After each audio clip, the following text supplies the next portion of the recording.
Do. It's the pod.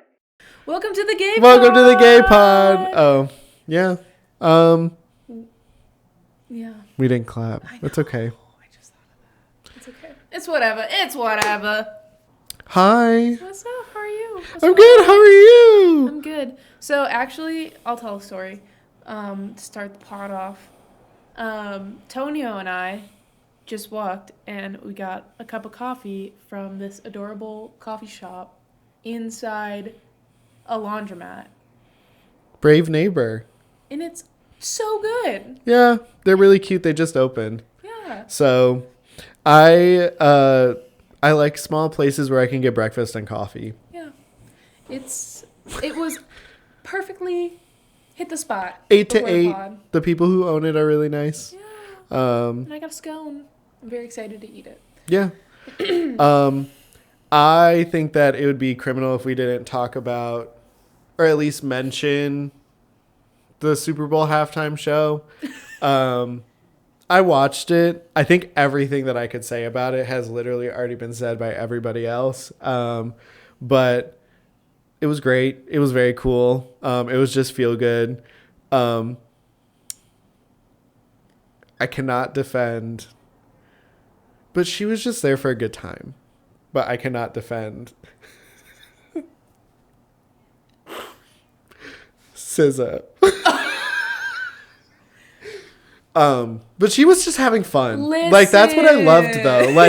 Like, okay, and like that's kind of just what I thought. Is like, I was like, damn, it would have been cool if the microphone was on, but it doesn't matter. Here's the thing, it's the Super Bowl. Yeah.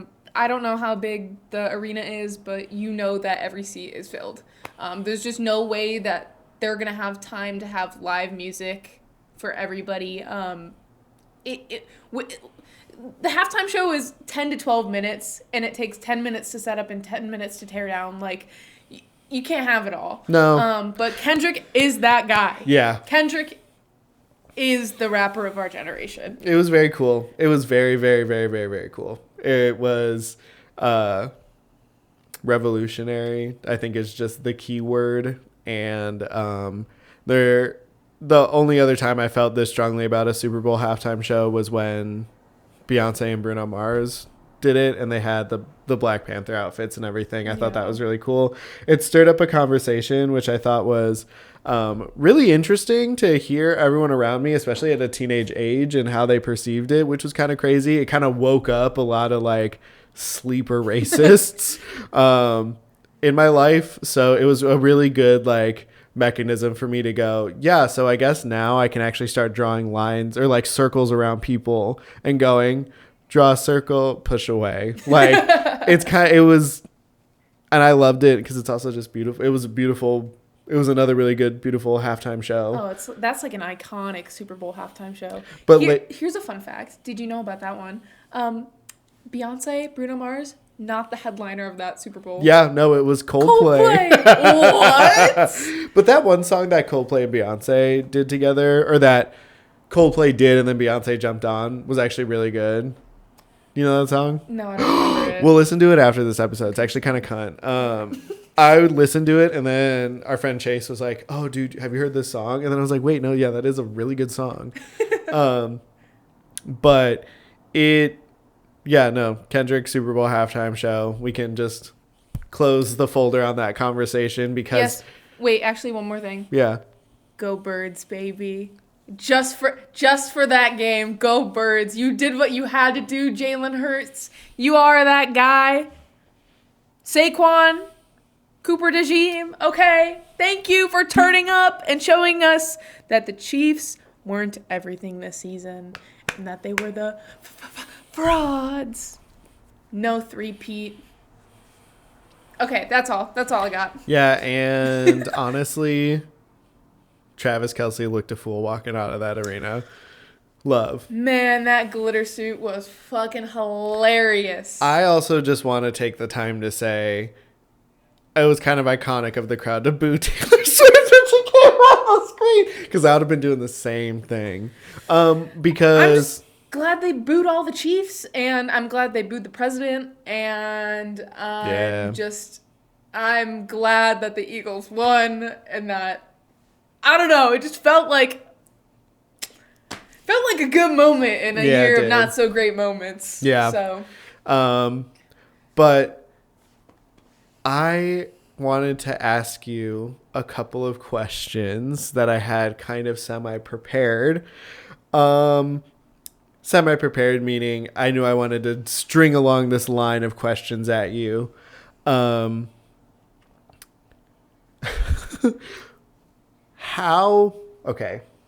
do I even want to phrase this? Because I had this question come up. Work has been extraordinarily slow. And so I've just been like in a catatonic state when I'm at work, where I'm literally like, you know, that meme where it's like, now it's Beyonce where she does the, and they like, I wonder if we could find a way to do the edit where she's like, and then she like, the screen like does a weird effect and then she like turns to stone. Like, maybe I'll insert the clip here because I think I liked it on Twitter, so hopefully I can insert it. But like that video, I have just been doing that at work because it's been so slow and I've been like saving my brain. But when it comes to improv comedy, how confident in your ability do you think you would, like, on camera, like, if you were on Game Changer, how do you think you would fare? Well, against professionals, no bueno. I mean, maybe with you and the homies, it would be really fun. Maybe not on camera right away, but like, yes, and I guess, right? What about you? What do you think? I think I would just go, my brain would just, I don't know. I think I would just go towards the idea that I would play the, I'm just really happy to be here, but I don't know what's going on. But I know that Sam's got something else happening. Like, I think to have suspicion of Sam, and also like when you watch the episodes, they're like, we're talking about Game Changer on Dropout. If you guys don't know, it's been like, I've been going through a little bit of a week. And so one of the things that I've been doing, I hate to say it because it makes me sound old, but like, ooh, this will look bad if I ever want to reach out to them. But like, I've been watching a lot of Smosh and I've been watching a lot of Dropout. I've been watching a lot of like improv comedy. And I think if I ever had the opportunity to work in a place like that, I'm doing it. Like, there's no two ways about it. It just looks like an environment I think that I would thrive in, either behind the camera or on the camera. Wait, why do you think that's a bad thing to say? I think that's a great thing. I say put it out in the world. But I just mean sort of in the way of like saying that I feel old watching Smosh, but it's kind of one of those things where it's like, I'm just worried that what I find funny, other people might not find funny. Wait, Smosh is so cool. That's actually so funny because I was just going down the TikTok hole of, this is so funny. I was just doing it today. But Angela, I was like, God, she looks like so familiar. Like, why can I not like put, like, I've seen her before. And I don't know if you ever did. I did not have a huge phase of this. It was like very brief. Star Kid. No. The musical theater. I know about it. But I never watched anything from it. I know that's where she's from though. Yes. And oh my god, I put two and two together and it unlocked like all these like videos in my brain and I was like, holy shit. Like that was a whole thing on YouTube that like just existed. It was like musical theater, like improv almost, and it was so fun.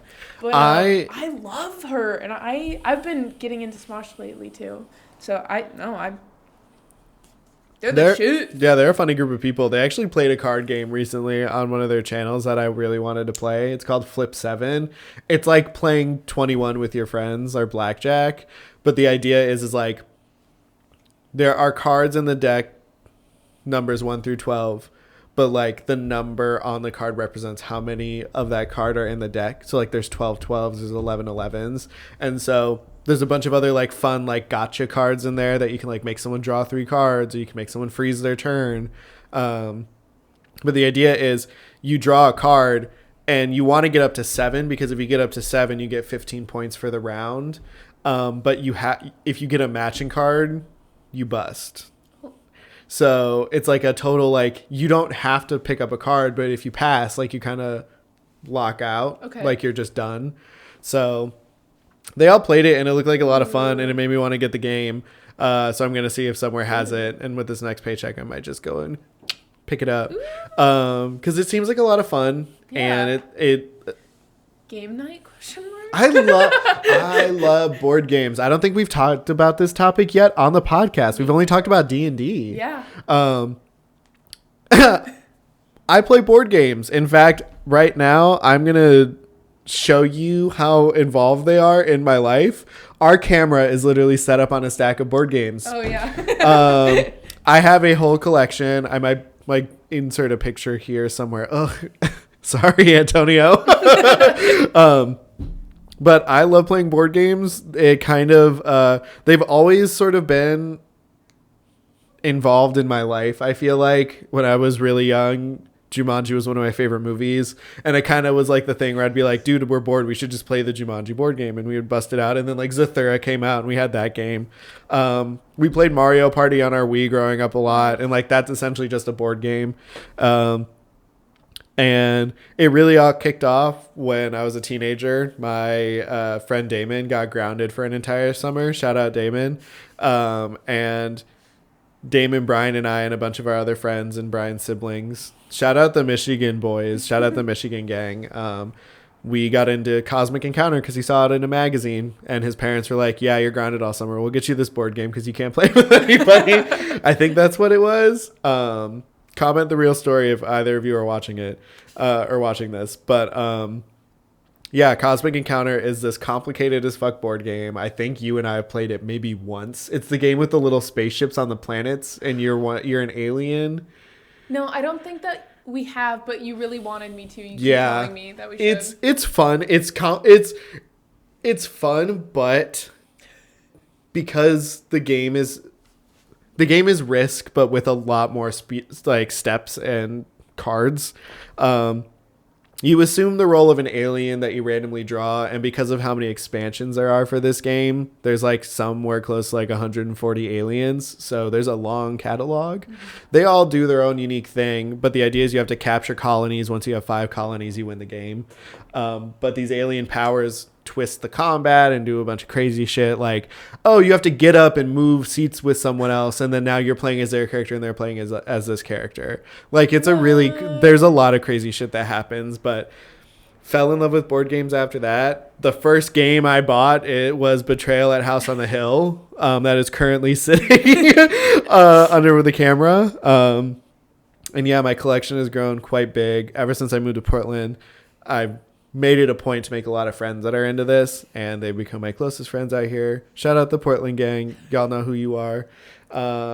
My friend Jerome, shout out Jerome, has the coolest game collection I've ever seen in my life. And I am just honored to be his friend and honored to be in that circle, because going over there and playing games, Maddie's done it one time, is just, there's nowhere else like it. Like, there is nowhere else you could go that replicates the feeling of just hanging out with a bunch of people and with the shared community goal of like just playing board games, I guess.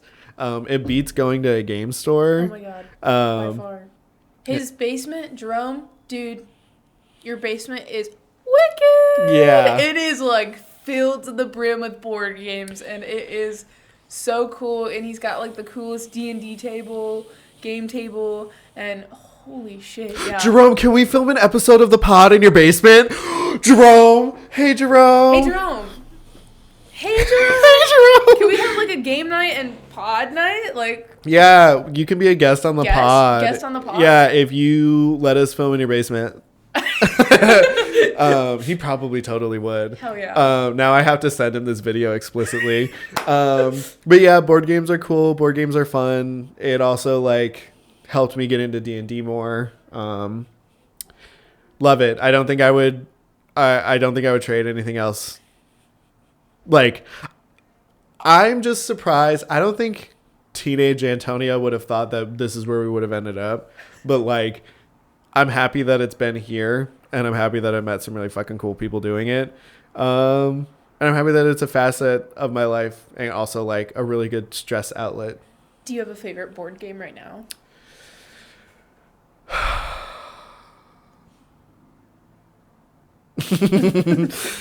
Oh man. I think honestly, yeah, I think it has to be Nemesis. You haven't played it yet, but I've told you we have to play it at Jerome's.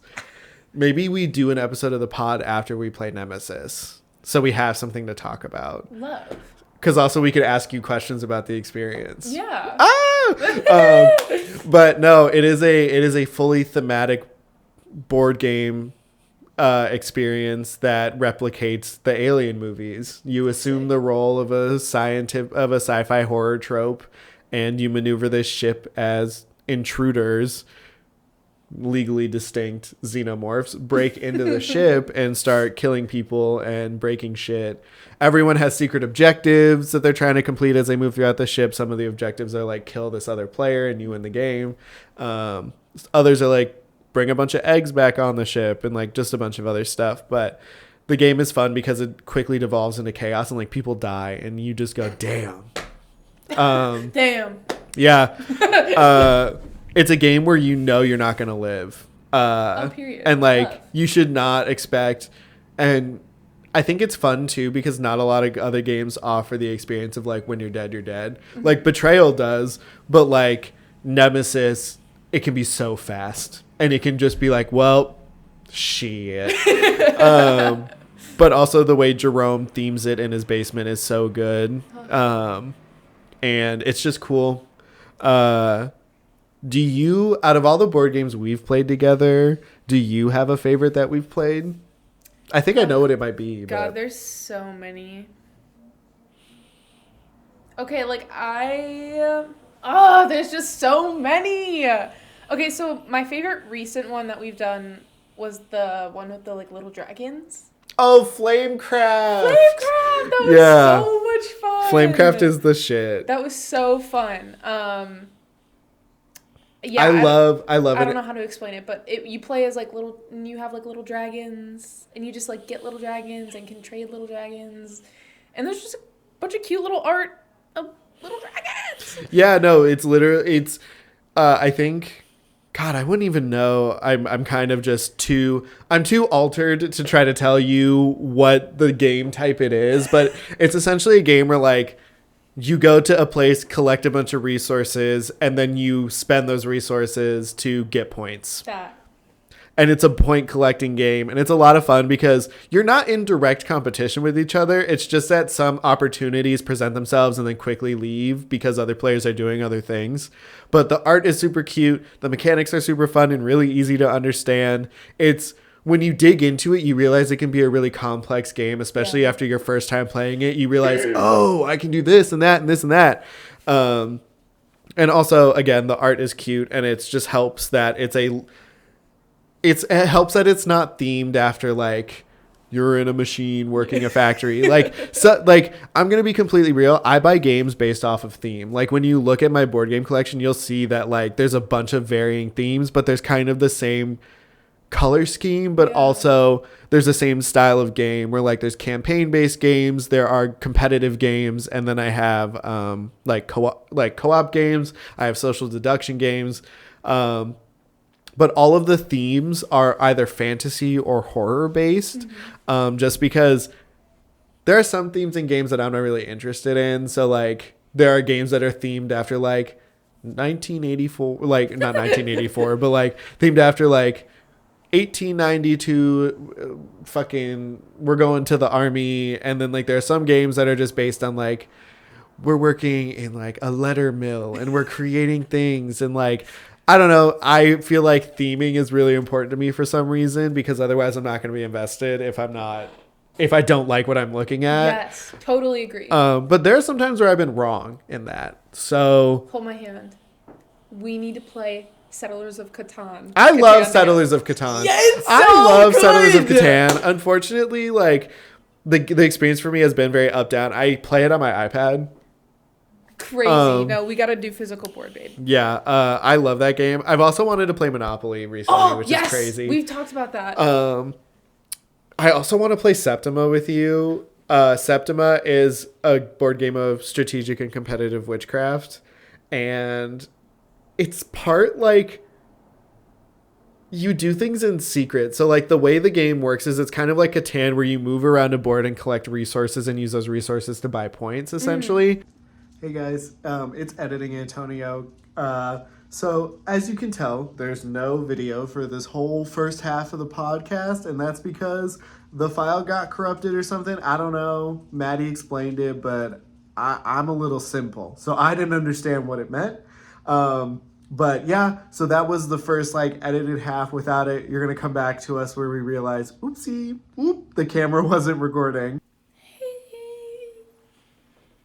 Hey girl. So Take it away, Miss Mama. my camera battery wasn't charged enough, and then I think something might have been wrong with like the SD. I don't know. Don't ask me. I'm just a girl. I just set up the camera and then come and talk. You're valid. It's okay. We're working on it. Chill, all right? We're gonna... Guys, once we get lights and I get a tripod, like, it's over for y'all. Like, it's really over for y'all. When we get this reel set up... Pick of the current setup. So... Okay, so how about back to board games? Back to board games! Can you feel my energy? Yeah. What board game am I about to name? I don't know. We played I panicked. Here, that we played, and I would say is a love to hate game. I don't know. I'm panicking. In here, more specifically, we played it in Chicago for the first time. I don't know. Gizmos. Yeah, I was gonna say. Gizmos. I was like, I don't hate it. I hate it. I love to hate that game. The little marbles and the math, it's just not good for my brain. I love it. I love engine building games, though. I know. You have to play this game called Apiary, which is bees. We were also talking about Septima, which is about witches. But it's like, to get back on that track, like, it's a game where you have action cards, but you play them in secret and reveal them after you count down from 3. And if you match with someone else, you get benefits, but there's a negative side effect because witch hunters are like on the board and they're little meeples and they move along a trail. And if they catch you, they take a bunch of your shit. Oh, cool.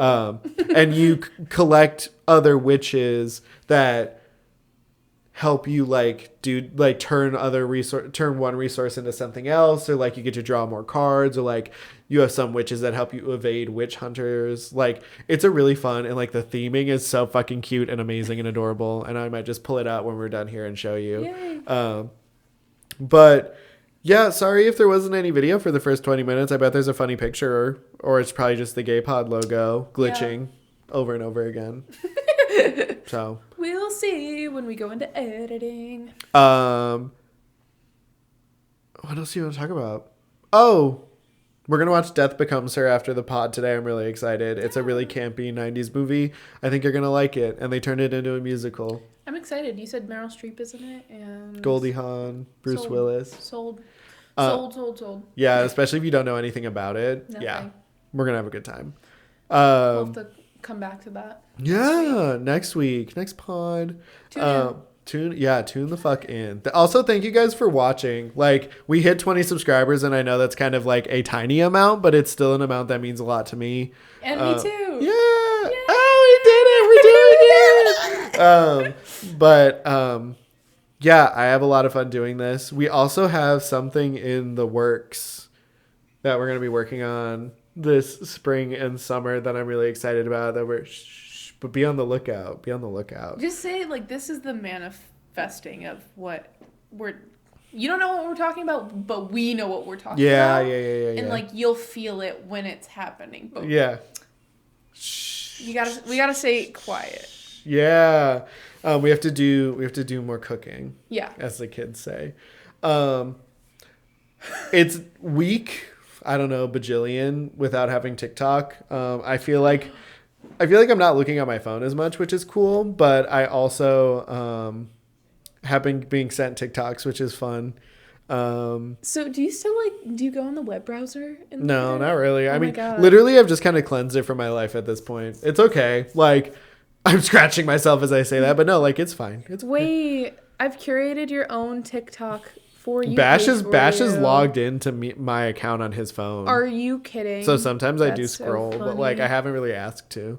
I have a whole curated That's so funny. like for you that I'm just like, oh, I need to save these and like send them to you. But I love that. Thank you. Yeah, so maybe I'll let you scroll after the pod. Yeah. Oh my God. Also, can I ask you to do something on the pod and maybe you have to commit to it? Okay. And I'm sorry. You have Netflix, right? Yeah. Okay. You just want my password? No. I need you to watch something for me. Oh God. I need you to watch Castlevania and Castlevania Nocturne. I just finished Castlevania Nocturne. There's going to be another season that comes out. But when I tell you, it is the coolest fucking fantasy show that you can watch right now. It really is. Especially because you and I have gone through the perils of the Curse of Strahd together. Yes. This story is just in that world. And I think you would like watching it. And the characters are all hot. Even the villains are hot. And I have never verbally reacted to an anime before, but I was watching the finale depressed as hell in my bed the other day, and Bash kept going, oh, after I was letting out like sounds. This was like the coolest thing I've watched in a long time. Sad I didn't start it sooner, but I'm happy I watched it after the new show has 2 seasons. Castlevania takes place during one time period. Castlevania Nocturne is a sequel series that takes place 300 years later. And it's just cool to be in that world. It's scary as hell. Don't get me wrong. I would not live in that world, I don't think. I feel like we watched the first season we watched college. the first couple episodes, I think, yeah. It's been coming out since I've been in high school. Holy and shit. Realizing that passage of time, like, holy fuck. But, like, they take a long time because they're so well animated and so well done, and the voice actors they grab for it are so good that it doesn't really feel like anime. It just feels like a movie. Castlevania Nocturne is that bitch. Like, I didn't know how good it was going to be when I heard it was a sequel, but it was that good. Like, whoop, it is that good. I love that. Yeah. I want you to watch it and like give it a chance and just watch it all the way through. It shouldn't take that long. The episodes aren't super long, but they're engaging enough that I think you might just cruise through it. Like if you broke it up over like 4 days, it's cool. How many seasons are each? Castlevania season 1, I think, is 4 seasons, but the first season on Netflix was only 3 episodes because they were testing, and then they came out with the rest of the episodes in season 1. So or in season 2. So season 1 is 3 episodes, and then season 2 I think is 7 or 8 episodes. And then season 3 and season 4 I think are around the 8. I think they're all 8 episodes long. Nice. 40 minutes. So it's really digestible, and the fact that you could probably watch like 2 or 3 in a day and just stop.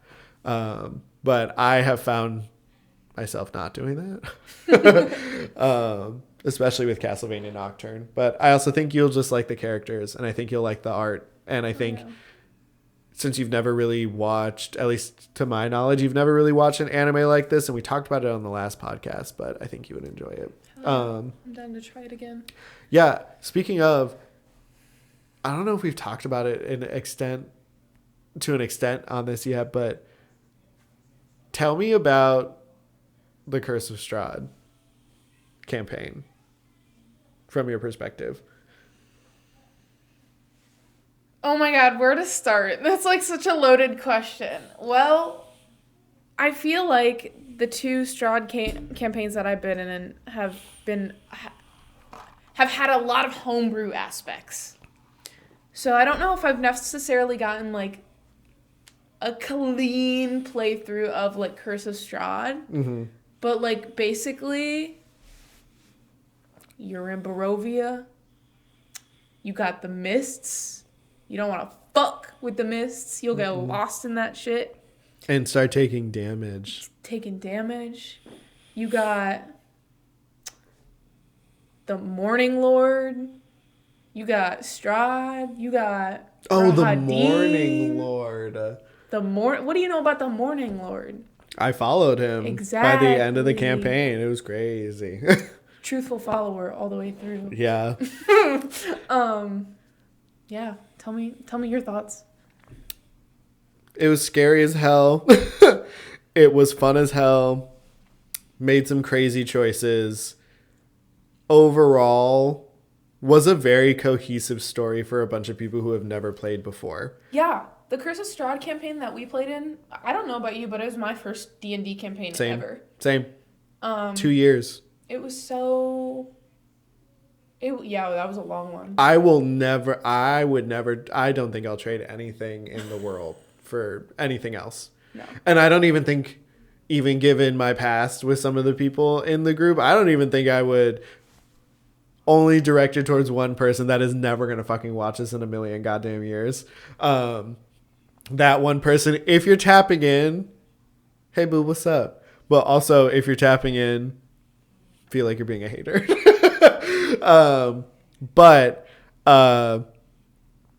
No, this game is my favorite of all time. Like, even though I'm running one, and even though I played in a couple others, that one is my favorite. I love Curse of Strahd. It's so much fun. Yeah, they're making another campaign in that world. What? Yeah, and I was like, hey Miguel. Hey Miguel. Also Miguel, hey, we need to hang out soon. Yeah. I have plans. What the fuck? Yeah, I'm not gonna tell you. But I'll get it out of you after the pod. I know. What else is there to talk about? How long? Oh wow, I got a hat.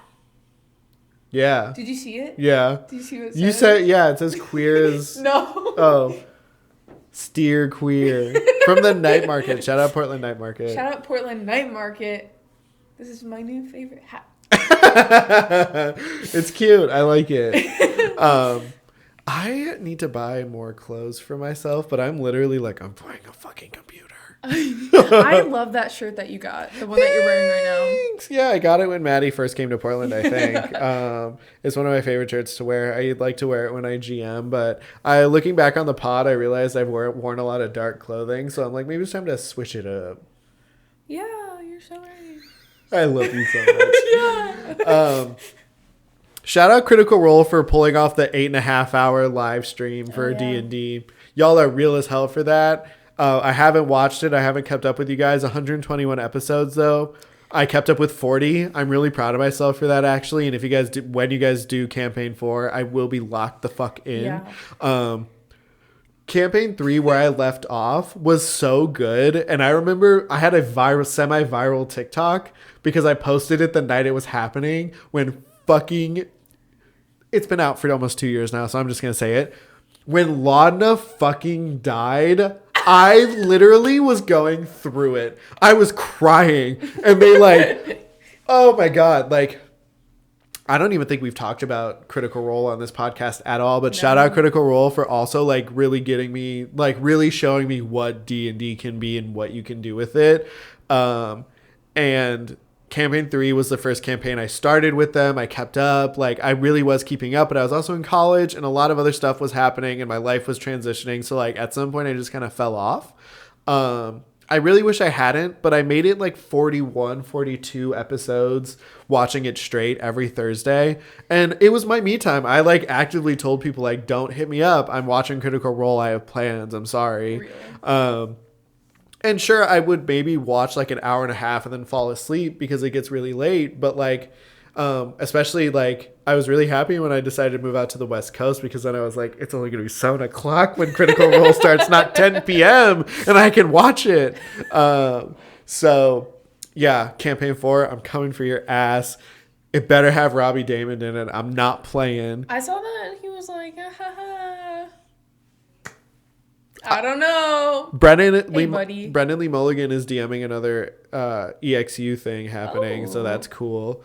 I saw that Abria Iyengar comes in at the end of the stream and says something really cute to Matt. Love. She like everyone's like having fun and talking after the game or whatever, and they're still recording, and like Abria comes over to Matt and is like, look at that. Like, you did that. Look at all these people you brought together. And I was like, you better shut the fuck up. You're going to make me cry. Because it's really cute. Like, especially like Abria and Matt and Brennan are kind of like the trifecta, I think, of like GMs right now. And I think that it's just really cool that all three of them are involved in this world. And especially for Abria to be able to like sit down with Matt and like say stuff like that, and just kind of like for everyone on that show to be able to just kind of wear their heart on their sleeve is kind of genuine programming that we don't get anywhere else. I agree. So yeah, it's crazy what D&D can be. Shout out Brendan Lee Mulligan, because you held my attention span throughout every single campaign I've watched. Like, you are just never amazing. Stop blowing up. Never stop blowing up. Okay, to be honest, I still have 2 episodes to finish. But, dude, like, that so is the good. best campaign I've ever watched. Yeah, like, dude. By far. That blows everything out of the waters. Yeah. It's so outrageous. It's so fucking outrageous. Like, at one point, I just remember Bad Bunny being on top of a 7-Eleven, like, shaking ass. Yeah, like, it was a thing where when Bash and I saw that it was like weekly programming for us. We were like, we have to watch Never Stop Blowing Up. And it was just so fun to follow it the entire way through. I'm pretty sure we both cried at the end of it, or at least I know I cried at the end of it. Who was your favorite character? Can we say it on 3? Should we say the name of the player? Or should we say the character? I think we're going to say different ones. The name of the player. The name of the player? Yeah. Okay, ready? 3, 2, 1. Izzy. Come on! Yeah. Bash is an Usha stan, which I totally get. I love Usha. I also love what's his name? The like Jack Black. Oh my God, what's the guy? Jacob Wysocki. Yes, I can't remember. I love him and his weird energy. I love Allie Beardsley playing this like hot spy. All of it is just so good. Yes. If he's hot. I mean, what else do you need? My favorite TikTok edit is the Wild Ones edit. Do you know what I'm talking about? Yeah, it's my favorite. Yeah, we're also watching Dungeons and Drag Queen season 2. I haven't tapped in yet. Boss I need to. ass bitch. It's so good. Yeah. Shout out Dimension 20. Hey boo. Hey boo. You want to pick up the gay pod? Yeah. We're pretty cool. Yeah, I was gonna talk my shit and be like, yeah, we're openly queer representation, but like all of their shows are pretty gay. Yeah. They got that all covered. We just need to be on their level one day. I want to do, if there's any game I want to compete in my life, I want to compete in the Survivor style episodes of Game Changers so bad. Yes. Those are my favorite. The Circle one they did was so fucking good. The Circle was so good. I freaking love Reika Shankar. Oh my God, she's bug with a big ass. A bug with a big ass. Low key. What was the grandma one? Oh my God, I can't remember now. Now I'm blanking. Yeah. Yeah, you got Game Changer is Just that tap show. in. Yeah, Just Game tap in. Changer. We're giving them like I respect we're giving them free promo, but like they deserve it. This has been the nerd. We started off real mask with football, and we've really just 180'd into the nerd shit. We even dipped our toes into musical theater there for a second. Yeah, just a sec. Well, like also it kind of fits like our background. We're gonna start filming this in unconventional ways. Like I think that I like switching our location. Yeah. It's fun. So that's all I'm gonna say on that. If you want to see us somewhere, let us know. Oh yeah, shout out some places. Yeah.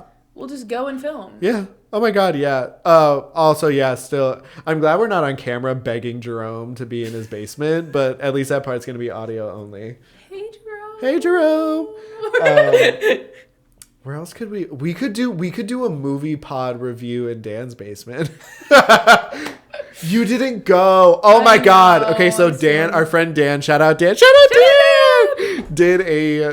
Bought a bunch of movie tickets for Sundance in a weekend, and he invited a bunch of people over. I got to go see 2 movies. I got to see Bunny Lover, which was really fucking good, and then I got to see Obex, which I haven't shut the fuck up about. I feel like when I like a movie, y'all, I'm hyper fixated. Like, I'm gonna take that with me because Obex is like if David Lynch and The Legend of Zelda had a baby and made it a movie. It is a really like heartwarmingly intense tale about like an agoraphobic dude in the 1980s who discovers this brand new video game called Obex. Sometimes it's scary, sometimes it's really funny, sometimes it's kind of sad, sometimes it's really weird. Sometimes it's very nightmarish, but it is probably one of my favorite movies I've seen so far this year. I'm really happy that thank you Dan so much for letting me watch it. It was so good. I really want you to see it. I know. We talked about getting the movie pass, but it was just like so expensive. Yeah, and like we weren't sure, like, because if we bought it and I screen shared it because Maddie wasn't feeling good and I didn't want to get sick, so it was just like I really wish it would have worked out. I know. Especially because then he would have gotten to meet Dan's dogs. They're very cute. I know. And Ashley's amazing. Yeah, I was just gonna say, and Dan's wife. Yeah, shout out Ashley. Shout out Ashley. Haven't met you yet, but yeah. Yeah, it was really cool. There was really good snacks too. It was awesome. Shout out Dan. Yeah. What else is there to talk about? I've got a question. Wait, let me pull it up. Ah! I was like, I need to start writing things down. And I haven't.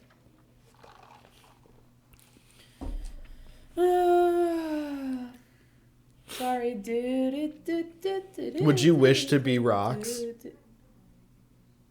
Yeah. I want to be rocks on a beach in human form. Would you choose to be rocks? Yeah, like Zeke from Dropout. Shout out very important people. Shout out Vic Michaelis. Okay, ready? Mm-hmm. Before making a telephone call, do you ever rehearse what you're going to say? No. No. I'm off the cuff and sometimes it bites me in the ass. I was going to say why. I used to be socially anxious about the phone, but now that I've worked first of all, in high school, I think when I chose to do video production and we had to start doing short films and documentaries and stuff, our teacher, shout out Mr. Conrad if you're watching, was like, yeah, you guys are going to have to like call places and ask if you can use their facilities or whatever and ask to make sure it's okay if they're getting filmed. And teenage me kind of freaked out about it at first, but once I did it one time, I was like, oh, this shit's easy. You just have to be nice. Yeah. Like if you're just nice and honest with what you're doing, people will sit down and like answer questions. I think the only time it got awkward was when I was interviewing the superintendent of my school district about standardized testing. Y'all, I'm not gonna lie, like I made a documentary essentially about why standardized testing is kind of stupid. Why have we never talked about this? Well, I haven't. I hate being like, you should watch my projects. But like, no, I made it in high school because I feel really strongly about like, and I still do about standardized testing in the American education system, because as a student who did not benefit from it, I think that although I didn't perform well, I still ended up in this job. I have my own place. Like I have a career. I was able to do things successfully and like make money in my passions that were not outlined in a bunch of standardized tests that you have to take. Like, I don't know. And I don't know about you in Illinois, but we had to take the MEP in Michigan, which is essentially like elementary school ACT to test your intelligence to make sure that the school system is working. And it also determines funding. We had like a certain version of that. So yes. And it sucks because teachers have to teach to this test. Yep. And they can't really teach outside of it. And in some ways, like now that I'm an adult and I know what I know, it just feels like brainwashing. Like it just feels like a controlled way to make sure people think a certain way. And I felt to need to make this because even my teachers at my high school were very vocal about how they hated it. And I just kind of found that inspiring because your system has to suck so bad if it's almost cliche that kids don't like going to school, but I liked school. I liked learning. I liked being able to learn. I like being in that environment. But I think that the rigidity that's been placed onto a bunch of school systems, specifically like the one that I grew up in, really tarnished my viewpoint of school. But I also think made me start thinking more critically about systems as a whole. Yep. Really woke that shit up. But yeah. I don't really think about what I have to say on the phone. Obviously, I'm very vocal about anything if I feel passionate about it. So the only time I think I get nervous is if I'm calling a place to make an order, I think. Yeah. But like, even then, I'm just kind of like, I know what I want. I say it the way I think they're going to appreciate it because I've also worked in the service industry. Yeah. Do you rehearse what you say on the phone? No. I just go. How come I'm like the paragraph texter and you give me like one word and I feel like such a dumbass. No, I'm just kind of like in shock and awe because we have been friends for like ever now, and I did not know that you made this documentary about standardized testing. So I'm just like, do you want to watch it? Yes, I want to watch it. What the fuck? Okay, yeah. Oh my god, I think that's so cool, and I like completely agree. I think it's so fucked up that teachers have to teach to that system, and like I'm just a person who gets like test anxiety. Me like, too. Whenever I see the word test, I'm like, what am I gonna do? Like I'm immediately gonna fail. Like I just don't perform well on tests. Like if there's a written portion like that, I'm better with. Like I can express my words, I can express how I feel. But like when it's just like bubbled in answers or just it's something so flat and rigid, it just scares the hell out of me, and then I just panic, and then I don't know. I also have really negative connotations with it too, just with like, not to get too deep, but like, or too personal, but bad test scores were kind of like not cool in my family. And so I just think that like, you score low on a bunch of tests in like elementary and middle school, and then you just start freaking out because you're like, if I don't do good on this, I'm going to lose a privilege, or I'm going to like get grounded, or I'm going to be punished in some type of way. And so it was really that part of it too that really freaked me out. But luckily I had a lot of friends who were smart in different ways where they would fail the same test as me. And I would, again, shout out Michigan Gang, where I would be like, okay, well, this is fine. And then even talking to like people like Miguel in my life who are like, dog, it's just a test in high school. Yeah. Like it's not that deep. Like you're chill. Like it's all good. Really helped me kind of like, and I think learning that too, and having people express that there's a life after high school and like middle school, and that although grades get you to where you want to be, like you just kind of need to float in the middle. Like you get college paid for by having really good grades, and that's awesome. But like there are some fields where like you do not need A+ across the board. Like what I wanted to do, like I know that any art class or English class I was taking, I really wanted to succeed in because I'm really passionate about those things. So I might as well flex because I like to do it. But like math, you know, I'm just going to say like math. I think really I just kind of was like, you know what? Like I'm going to just stick with a C. And there are some years I got an A. Geometry was like the only class like I got above a C in. Literally same. It's because it's a more picture-esque. Shape. Yeah. Shape. But yeah, no, I feel really passionate about schooling. I'm dating a teacher. So like it's really yeah. But no, I don't rehearse what I'm going to say when I talk on the phone. I think the only time I did that was when I started working at my job, but that's because like there's a thing that there's a way to do that. Yeah. There's a little jingle. You've heard it like a bajillion times now at this point. I love calling Antonio when he's at work. It's my favorite thing. I get to just like, well, because I work from home, so most of the day I'm not talking to anybody, or I'm doing work, but I'm not interacting with people. So if I get bored, I'll just like call Antonio and be like, "Hey, what's going on?" Yeah, we'll talk for work. like anywhere from 7 to 10 minutes, because it's like my job is like I check people in, they sit in a chair for anywhere from 15 to 30 minutes. And then I have to go up to the front desk and check people out. But in between that downtime, I'm really not doing anything. I'm really just either doing laundry or I'm answering emails. So it's kind of chill. I love my job. I like my job a lot. There isn't another job that I've worked at where I felt where I felt respected this much and felt like a part of a team. So I love that for you. Yeah. But yeah, I love you doing your little worker things. Like, hi, this is Antonio. What is it? Sorry, don't want to dox you. No, but that is just so funny, like hearing it back. Like I feel like I sound like a robot. And like one of the things that it says in like and this is how you know I guess I care about this job, I like read the manual. One of the things that it says is like, change it up. Like don't sound like a robot. Like offer different, like say different things when you talk to people. But like there are some people who I know who they are, so they don't even really have to introduce themselves. I look at their caller ID and I go, oh, I know who that is. Hey, Rebecca. Yeah, like, what's up? But, yeah, no, I like it. And I'm glad that that's my job. I love that. Yeah, and I think that also the film industry helped me be kind of, like, not afraid to... Oh, yeah. Kind of, like...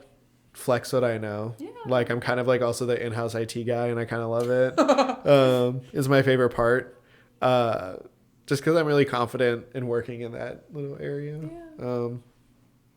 Yeah. Even though maybe the pod one day becomes my job. Wow. Or streaming on Twitch. Easy. I hit gold 3 in Rivals, y'all. Yay! On what character? Scarlet Witch. Yay! Yay! We love women in STEM.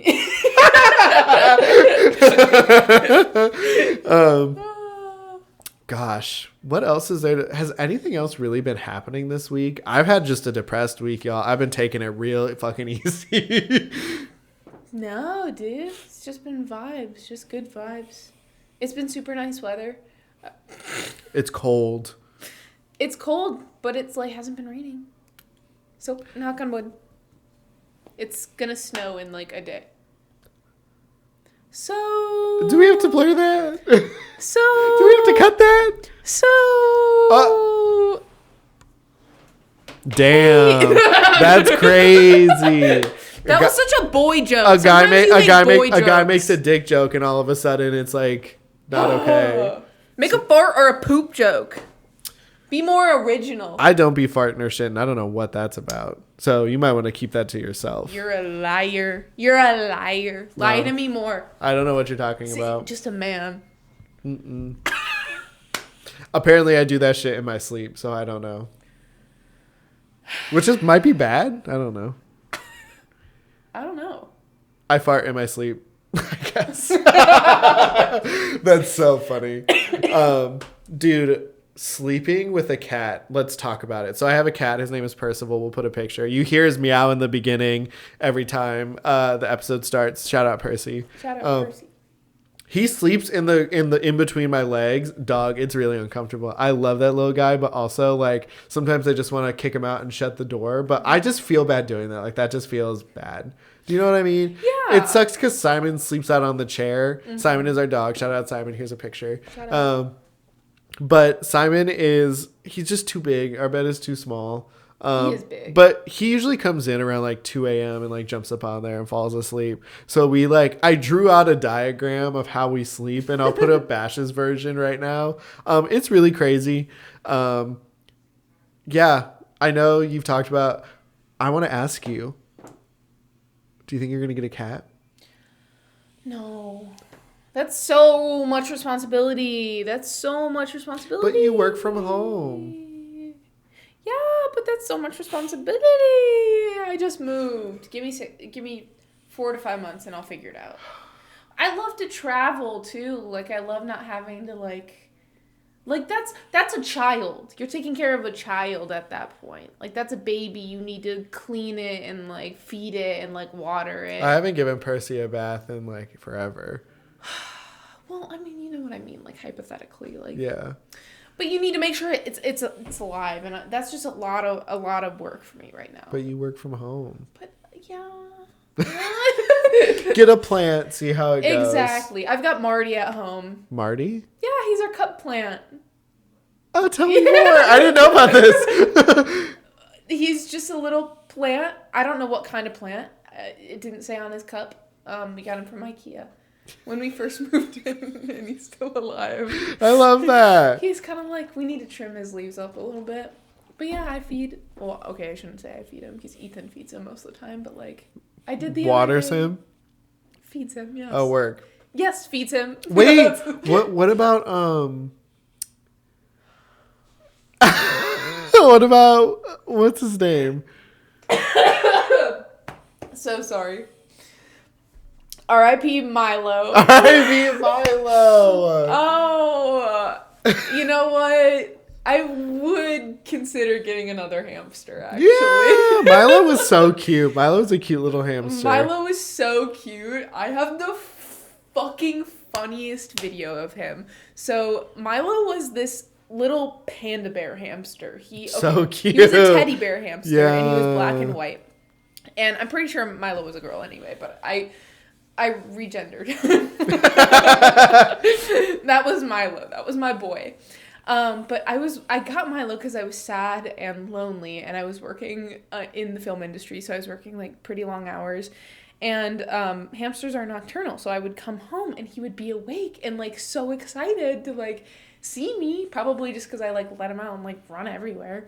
But one time I was like, I grabbed my phone and I was making a video and I was like, you guys, you know what the best thing about coming home is he's always happy to see. As soon as I say that fucker bites my finger.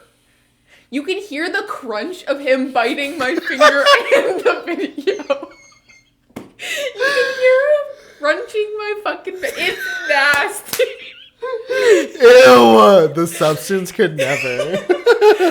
And I dropped him and I was like, holy fuck. I'm pretty sure I almost lost him that night. Because I dropped him because I was like, this fucking hurts.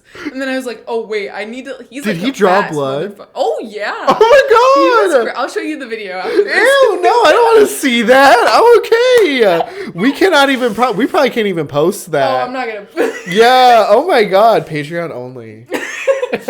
But yeah, that little guy, I miss him. One more Milo story for the. In his ball. Yeah, right, in his ball. He would just fucking spin. He would crash out and like run into the walls, which was insane. It was so cute to be hanging out with Maddie and you just hear. One of the first nights I got him, I made his own cage because I read that like ones that you buy from the pet store are not big enough. So I literally bought like a gallon-sized tub for him, and I cut a hole on the top and put like chicken wire. Well, I don't think I zip lined it or like zip tied the chicken wire to the plastic enough. So this motherfucker scaled out of his fucking cage. The cage was like on boxes because we were like actively moving. It was like 5 feet up in the air. I wake up in the middle of the night to go like pee. I said, what the fuck? I open the shower curtain. This motherfucker is in the bathtub. He's hanging out. He was just hanging out. Like, he scaled off his cage and then scaled up the shower curtain into the tub and couldn't get out because it was so curved. That's crazy. I'm so proud of him. And then he kicked the can. R.I.P. Milo. Did he make it to Vegas or no? Oh, no. He was the green box apartment. Oh. Yeah. R.I.P. R.I.P. Green Box Department too. Well, he was great. He was so good. Yeah, I hope that in your future you get a cat, because I think you and a cat would really vibe. We'll see. I think you'd have a boy cat too and name him like Garbage or something. If I ever got an orange cat, it will be Frumpkin. Yeah. That's the only name Critical Role cats. Yes. Critical Role cats. Percy. Yeah, Percival is named. Bash will never admit this, but Percival is named after Percival DeRollo, von Musel, Kowalski, von Richten III, or whatever, from The Legend of Vox Machina, aka Critical Role Campaign 1. He is an artificer, I believe. Or gunslinger? No, an artificer. Artificer, yeah. Yeah. Or is he a gunslinger? No. I don't know. I don't know what he is. I'm a fake fan. Oops. I joined in campaign 2. Sue me. But yeah, he's cute, and I love him so much. He's so good. And I also love my cat. Yeah. Did you watch the new season of Critical Role? We'll end it on this, but did you watch the new season of Critical Role? Dog, they were fucking. Oh, wait. You mean like Vox Machina? Vox Machina, yeah.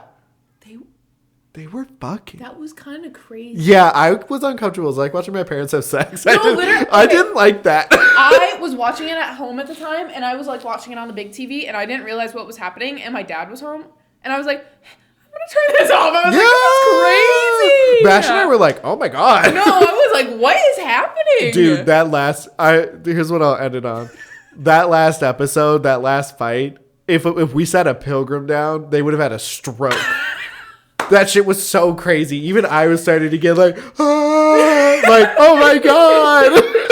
No, literally. There was so much happening. So many people dying. Holy shit. I can't wait for the Mighty Nine. I